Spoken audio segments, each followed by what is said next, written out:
Chaque jour, Charles et Carole vous présentent la leçon de l'école du sabbat.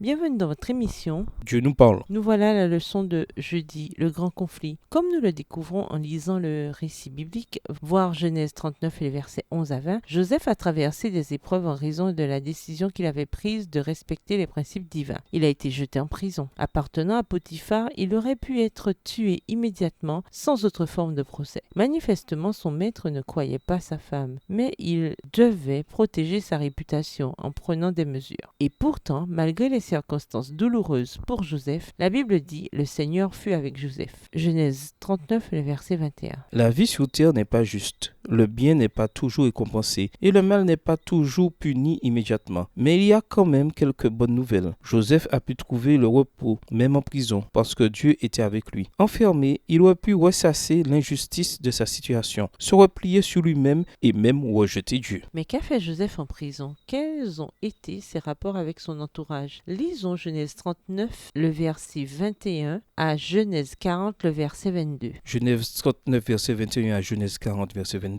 L'Éternel fut avec Joseph et il étendit sur lui sa bonté. Il le mit en faveur aux yeux du chef de la prison. Et le chef de la prison plaça sous sa surveillance tous les prisonniers qui étaient dans la prison. Et rien ne s'y faisait que par lui. Le chef de la prison ne prenait aucune connaissance de ce que Joseph avait en main, parce que l'Éternel était avec lui. Et l'Éternel donnait de la réussite à ce qu'il faisait. Chapitre 40. Après ces choses, il arriva que les chansons et le panetier du roi d'Égypte offensèrent leur maître, le roi d'Égypte. Pharaon fut irrité contre ces deux officiers, le chef des échansons et le chef des panetiers. Et il les fit mettre dans la maison du chef des gardes, dans le lieu où Joseph était enfermé. Le chef des gardes les plaça sous la surveillance de Joseph, qui faisait le service auprès d'eux, et ils passèrent un certain temps en prison. Pendant une même nuit, les chansons et le panetier du roi d'Égypte, qui étaient enfermés dans la prison, eurent tous les deux un songe, chacun le sien, pouvant recevoir une explication distincte. Verset 6. Joseph étant venu le matin vers eux, les regarda, et voici, ils étaient tristes. Alors il questionna les officiers de Pharaon qui étaient avec lui dans la prison de son maître. Et il leur dit, « Pourquoi avez-vous mauvais visage aujourd'hui ?» Ils lui répondirent, « Nous avons eu un songe, et il n'y a personne pour l'expliquer. » Joseph leur dit, « N'est-ce pas à Dieu qu'appartiennent les explications? Racontez-moi donc votre songe. » Le chef des échansons raconta son songe à Joseph, et lui dit, « Dans mon songe, voici, il y avait un cep devant moi. Ce cep avait 3 sarments. Quand il eut poussé, sa fleur se développa, et ses grappes donnèrent des raisins mûrs. » Verset 11. La coupe de Pharaon était dans ma main. Je pris les raisins, je les pressai dans la coupe de Pharaon, et je mis la coupe dans la main de Pharaon. Joseph lui dit, en voici l'explication. Les 3 sarments sont 3 jours, encore 3 jours, et Pharaon relèvera ta tête et te rétablira dans ta charge. Tu mettras la coupe dans la main de Pharaon, comme tu en avais l'habitude lorsque tu étais son échanson. Mais souviens-toi de moi quand tu seras heureux, et montre, je te prie, de la bonté à mon égard. Parle en ma faveur à Pharaon, et fais-moi sortir de cette maison, car j'ai été enlevé du pays des Hébreux, et ici même je n'ai rien fait pour être mis en prison. Verset 16. Le chef des panetiers, voyant que Joseph avait donné une explication favorable, dit, « Voici, il y avait aussi dans mon songe 3 corbeilles de pain blanc sur ma tête. Dans la corbeille la plus élevée, il y avait pour Pharaon des mets de toute espèce, cuits au four, et les oiseaux les mangeaient dans la corbeille au-dessus de ma tête. » Joseph répondit et dit, « En voici l'explication. Les 3 corbeilles sont 3 jours, encore 3 jours, et Pharaon enlèvera ta tête de dessus toi, te fera pendre à un bois, et les oiseaux mangeront ta chair. Le 3e jour, jour de la naissance de Pharaon, il fit un festin, et tous ses serviteurs, et il éleva la tête du chef des échansons et la tête du chef des panetiers au milieu de ses serviteurs. » Prends verset 21. Il rétablit le chef des échansons dans sa charge des chansons pour qu'il mit la coupe dans la main de Pharaon. Mais il fit pendre le chef des panetiers selon l'explication que Joseph leur avait donnée. En prison, Joseph a accepté la réalité et ne s'est pas perdu en conjectures sur ce qui aurait pu se passer s'il en avait été autrement. Il a travaillé en réseau et a aidé les autres, même si les relations qui l'a établi en prison était certainement loin d'être conforme à son idéal de vie. Et Joseph n'a pas hésité à demander de l'aide et à se montrer vulnérable. Il a demandé l'appui de l'échanson après avoir interprété son rêve. Que nous dit Paul au sujet des relations humaines dans Éphésiens 6, versets 1 à 13? Éphésiens 6, versets 1 à 13. Enfants, obéissez à vos parents selon le Seigneur, car cela est juste. Honore ton père et ta mère, c'est le premier commandement avec une promesse, afin que tu sois heureux et que tu vives longtemps sur la terre. Et vous, pères, n'irritez pas vos enfants, mais élevez-les en les corrigeant et en les instruisant selon le Seigneur. Serviteurs, obéissez à vos maîtres selon la chair, avec crainte et tremblement, dans la simplicité de votre cœur, comme à Christ. Non pas seulement sous leurs yeux, comme pour plaire aux hommes, mais comme des serviteurs de Christ qui font de bon cœur la volonté de Dieu. Verset 7. Servez-les avec empressement comme servant le Seigneur et non des hommes, sachant que chacun, soit esclave, soit libre, recevra du Seigneur selon ce qu'il aura fait de bien. Et vous, maîtres, agissez de même à leur égard et abstenez-vous de menaces, sachant que leur maître et le vôtre est dans les cieux et que devant lui il n'y a point d'acception de personne. Au reste, fortifiez-vous dans le Seigneur et par sa force toute puissante. Revêtez-vous de toutes les armes de Dieu afin de pouvoir tenir ferme contre les ruses du diable. Car nous n'avons pas à lutter contre la chair et le sang, mais contre les dominations, contre les autorités, contre les princes de ce monde de ténèbres, contre les esprits méchants dans les lieux célestes. C'est pourquoi prenez toutes les armes de Dieu afin de pouvoir résister dans le mauvais jour et tenir ferme après avoir tout surmonté. Nos relations sont le reflet du grand conflit qui fait rage depuis toujours entre Dieu et Satan. Cela signifie donc qu'il n'existe pas de relation parfaite. Toute relation doit croître et se développer, et afin de faire obstacle à l'accomplissement de la volonté de Dieu dans notre vie, Satan les utilise toutes à son avantage, surtout celles avec les personnes qui sont les plus proches de nous. Nous pouvons être reconnaissants de ne pas être livrés à nous-mêmes pour mener ces luttes. La parole de Dieu définit les principes concernant nos relations. Le Seigneur promet de nous accorder la sagesse, Jacques 1, verset 5. Et cela concerne aussi nos relations. Et comme il a fait avec Joseph, il promet d'être avec nous quand nos relations avec autrui seront difficiles. Pensez à la promesse de Dieu dans Jacques 1, le verset 5, et prenez un moment pour lui demander de vous aider à faire preuve de sagesse dans vos relations. Comment pouvez-vous vous efforcer d'être ouvert à l'action du Saint-Esprit dans vos relations? Jacques 1, verset 5. Si quelqu'un d'entre vous manque de sagesse, qu'il la demande à Dieu, qui donne à tous simplement et sans reproche, et elle lui sera donnée. Au revoir. Et à demain si Dieu veut.